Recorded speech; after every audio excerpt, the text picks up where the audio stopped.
Ito na mga kababayan, naku po, ito na po ang pinakamainit na fake news na pinapakalat ngayon mga kabatid ng mga didishit sa mundo ng social media. At ito guys, Marcos administration ipapasanction di umano ni President Donald Trump mga kabatid dahil sa ginawa nitong pagpayag na damputin itong si former President Duterte ng ICC. Talagang desperado na itong mga didishits mga kapatid. Pati si President Donald Trump mga kababayan, dinadamay na rin nila ngayon sa kanilang mga fake news na pinapakalat sa social media. Pero bago ang lahat mga kapatid, One Talk PH nga pala nagbabalik para sa panibagong update. So ito na nga mga kapatid ang pinapakalat ngayon na fake news ng mga didishits na kung saan mga kababayan pinapaniwalaan po ito ngayon ng mga libo-libong supporters ni former President Duterte. At ito ang sabi dito mga kapatid ni Donald Trump di umano Dear Philippines, I am deeply saddened to hear the news today about my good friends Rodrigo. I immediately contacted Presidency of China to discuss this serious matter concerning our good friends Rodrigo. So sinasabi dito mga kababayan na itong si Donald Trump daw ay nalungkot mga kapatid sa nangyaring pagdampot kay former President Duterte ng mga taga ICC. At ngayon mga kababayan, kinokontak daw ni Donald Trump mga kapatid itong si President Xi Jinping para kausapin kung ano ba ang dapat nilang gawin para matulungan itong si former President Duterte mga kababayan na dinampot nga ng ICC. And dito pa lang mga kapatid, klarong-klaro na po na isa po itong fake news. Para po sa mga hindi nakakaalam dyan mga kababayan, ay matindi po ang hidwaan ngayon mga kapatid ng bansang China at ng bansang Amerika. Dahil nga mga kababayan dito sa ginawang tariff, sobrang taas na tariff na pinataw ni President Donald Trump mga kapatid dito sa mga produkto ng China. At talagang mainit na silang dalawa ngayon mga kababayan. So dito pa lang makikita natin na sobrang layo po mga kabatid nitong pinapakalat nilang impormasyon ngayon na di umano'y nalulungkot si Trump sa nangyari kay Digong at kinausap si Xi Jinping. Sobrang labong mangyari ito mga kabatid na kakausapin ng basta-basta ni Donald Trump mga kababayan itong si Xi Jinping para lang tulungan si Tatay Digong. Dahil nga mga kabatid, mainit po ang labanan ngayon ng bansang China at bansang Amerika. At ito ba mga kababayan do not worry Filipinos, your leader is our good friends and we stand behind him. We will protect Rodrigo and the Filipino people from the oppression you are facing.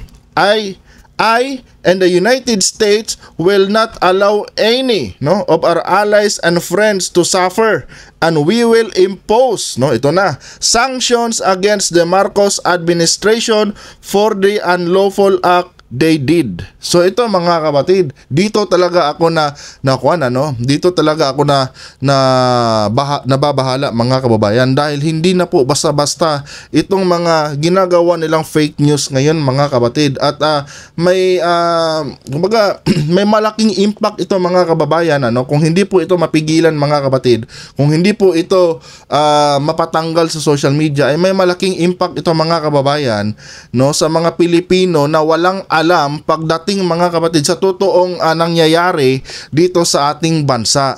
Diba? Kasi nga mga kapatid, pinapakalat nila dito na sinabi di umano ni President Donald Trump mga kababayan na isa-sanction daw ang Marcos administration dahil dito sa unlawful na ginawa ng Marcos administration na hinayaang damputin si former President Duterte ng ICC.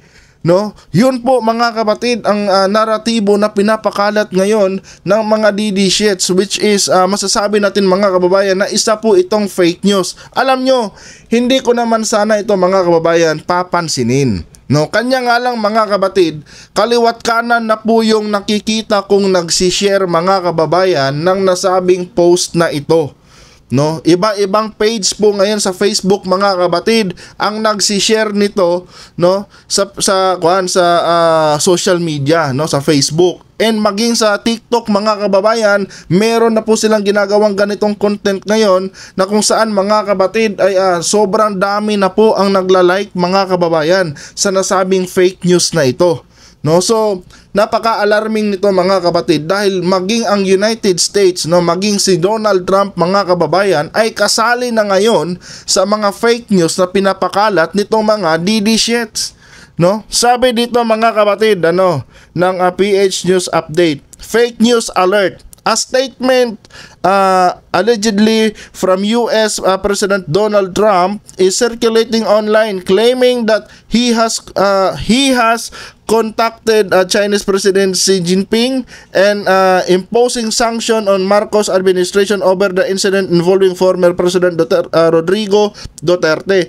This statement, sabi dito, this statement is false and misleading. No, there has been no official confirmation from Trump, the US government, or any reputable news source regarding such actions. So sinasabi dito, mga kababayan, wala di umano, no, hindi daw nag-i-exist itong pinapakalat na fake news ng mga DD-shits, mga kabatid, no, dahil upon checking, mga kababayan, sa lahat ng social media or sa lahat ng mga statement na binitawan ng White House, hindi po nila ito nakita. At maging sa mga reputable, mga kababayan, na mga news company, ay wala din pong sinasabing ganitong balita, mga kabatid. Therefore, confirmed talaga ito, mga kababayan, na fake news, no? At ngayon, mga kabatid, patuloy po ang paglaganap nito, no, sa social media natin dito sa Pilipinas, na di umano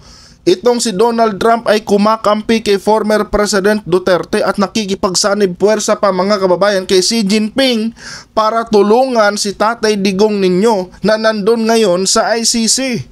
Diba? At ang masaklap dito, mga kababayan, pinakalat din nila dito, mga kabatid, na itong si Donald Trump nga daw ay isa-sanction ang Marcos government dahil sa ginawang ito ni President BBM na hinayaang makuha, no, ng ICC si former President Duterte. Nako, alam niyo, mga kabatid, okay lang naman sana na magpakita tayo ng simpatya sa ating mga sinusuportahang politiko.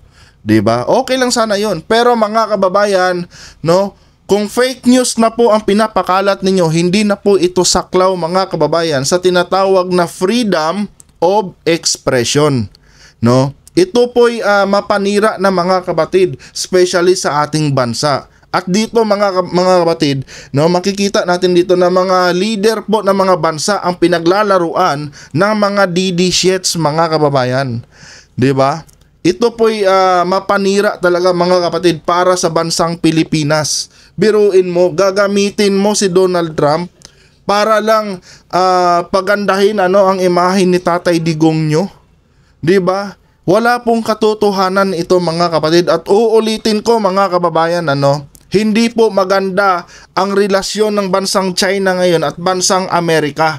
Meron po silang hidwaan ngayon, mga kabatid, no, itong bansang Amerika at ang bansang China. Dahil nga, mga kababayan, sa ginawang tariff ni Donald Trump. Diba? Ayon pa nga sa bansang China, mga kababayan, kung gusto daw ng giyera ng bansang Amerika, ready daw sila, no, sa kahit anong klase ng giyera, mga kabatid. So how come, no, na mag-e-effort itong si Donald Trump na kausapin si Xi Jinping para lamang tulungan itong si former President Duterte? Malaking kasinungalingan to, mga kabatid. At maging ako, mga kababayan, sinubukan ko ring i-check, mga kabatid, ang Twitter account ni President Donald Trump. Wala din po talaga akong nakikitang ganitong post, mga kabatid. So dito, na-confirm ko po, mga kababayan, na isa po itong fake news. Kaya pag ito po ay dumaan sa inyong mga FYP, sa Facebook or sa TikTok, mga kababayan, paki-report po agad, no, itong nasabing fake news na ito, mga kabatid, para po ma-delete ito, no, ng mga social media company, mga kababayan, tulad ng Facebook at TikTok. Yun lang po mga kapatid. Hanggang dito na lang ang ating video mga kababayan. Huwag kalimutang i-like ang ating video ngayon at paki-subscribe na rin po ang ating YouTube channel mga kapatid para updated kayo, no, sa bawat balita, no, na ating nasasagap no, sa social media mga kapatid. Hanggang dito na lang. Adios.